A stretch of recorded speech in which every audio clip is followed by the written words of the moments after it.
What's up, guys? Welcome back to another episode of the QPR Crewman. I know it's been a long time and I'm very sorry. I just haven't really liked playing FIFA. It's just not been a very enjoyable game. But I'm back. I want to finish the series before FIFA 22.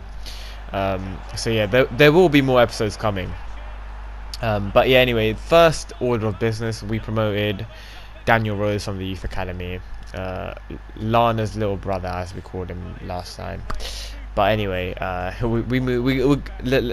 just a little joke, innit?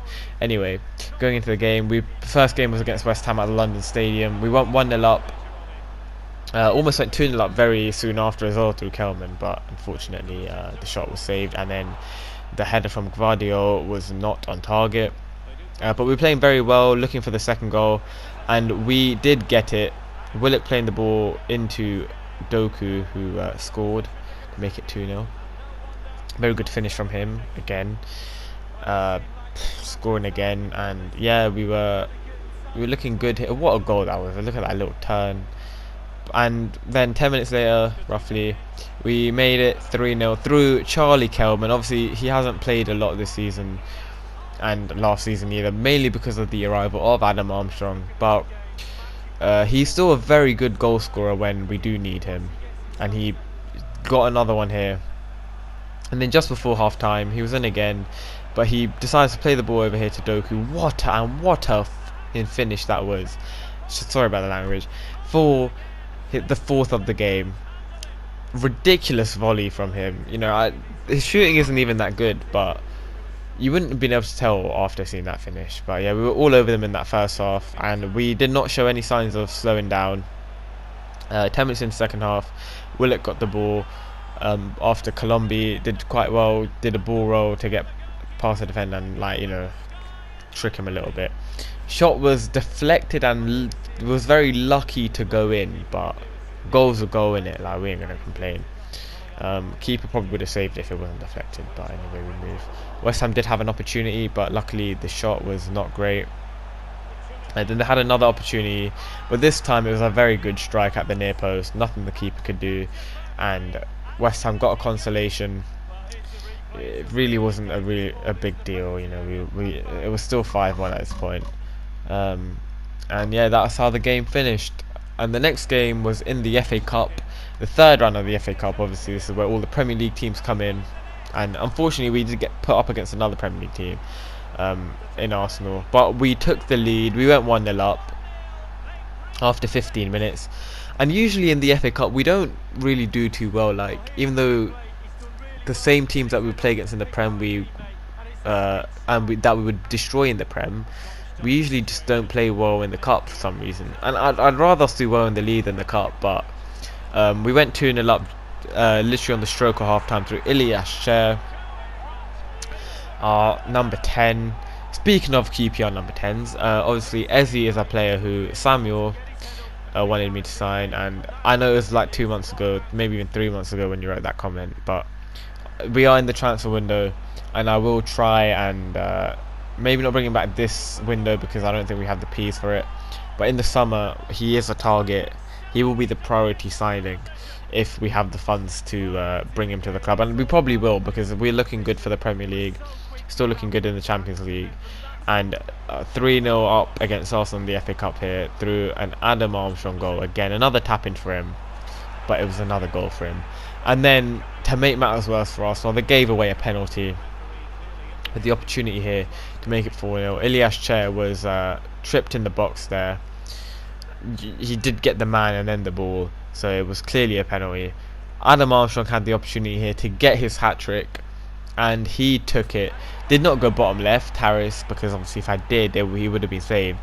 So luckily I went bottom right instead. He celebrates getting a hat-trick again. Ridiculous. He's such a ridiculous goal scorer. It's actually mad how many goals he scores. And he wasn't done there. A minute before the full-time whistle was blown, he got the ball again in the box, took a touch to take it away from the defender, and then just smashed it in on his right foot.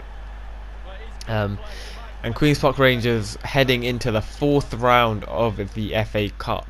Unfortunately, I don't know who we're playing yet because of the replays. But yeah, hopefully we can put another very dominant performance against whoever we play against. But after that game, we had a youth report. Obviously, looking at our academy players, we had to release a couple of players whose potentials had unfortunately not stayed as high as we would like. And we also did sign a few players, one from England, quite a few from Greece. I think it was like 4 or 3. I don't really remember, to be honest, but quite a few from Greece. So that was nice. Unfortunately, none from France, but yeah, 4 from Greece. And we then sent the scouts out again to England, Wales and Scotland, keeping it around the home nations. Obviously, if you want me to scout a country, then just leave it in the comments, and next time the scouts come back, I will probably just listen to one of you and send one of them there. But yeah, in the next game we played against Chelsea in a West London derby, and we got off to an absolute flyer. Theo Hernandez, or Teo probably as it's pronounced because he's French, gave away a penalty within the first 10 minutes, got himself sent off, and Christian Pulisic, unfortunately for Chelsea, well, unfortunately for him, should I say, had to get taken off so that they could put on a left back. Chris Willock was a player who was fouled. Chris Willock was a player who took the penalty, and he also put the penalty away, once again going bottom right. And we took the lead in the West London derby. We've had some cracking games against Chelsea over. Well, I think the earlier game was a pretty insane match. Was that a 6-5 one, or was that last season? I'm not sure, to be honest. But yeah, it was a good start for us, and it got even better when Adam Armstrong once again came up with a goal to make it 2-0. This man just can't stop scoring. He's gonna have another ridiculous season, and yeah, it's just not gonna be. It's not gonna be enjoyable for the other defenders in the Premier League. But yeah, we did actually beat Chelsea 6-5 earlier in the season, where we got a last-minute winner at the Bridge, which is actually located in Fulham. Would you believe it? Like, why? There's a place called anyway. Just not going to get into that now. Doku got on the score sheet to make it 3-0. It hadn't even been 20 minutes at that point. But unfortunately for us, at the half an hour mark, Chelsea got a goal back, made it 3-1 with their 10 men. Yeah, it was poor defending from us, and yeah, they got on the inside and scored. But 10 minutes later, we made it 4-1.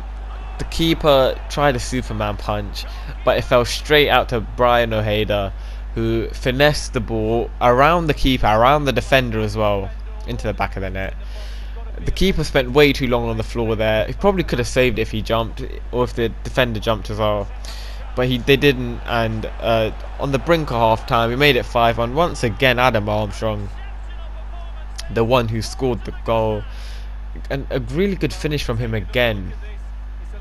The keeper was out. It was quite a hard angle for him, but he bounced it off the post into the back of the net. Half time, every shot on target had gone in, and 7 minutes into the second half, Adam Armstrong was sent through again, used his pace to get past the defender with ease, and then put the ball into the back of the net. He's just such a ridiculous player, man. He took the ball there on his right foot, finished it on his left, obviously now with his 5-star weak foot. And then in the 70th minute mark, Doku had a chance to make it 7, and he made it 7. Once again, it was similar to their goal that they scored against us, in that he drifted in, right back didn't really have a clue what was going on, just got past him too easily, and then once he's in that position, with his goal scoring record this season, you would expect him to finish, and he did. And with that result, we stay top of the league. We're now 15 points clear at the top with just 15 games remaining. Can we stay top? Let's hope so. Thank you for watching, and I'll see you again for another episode very soon.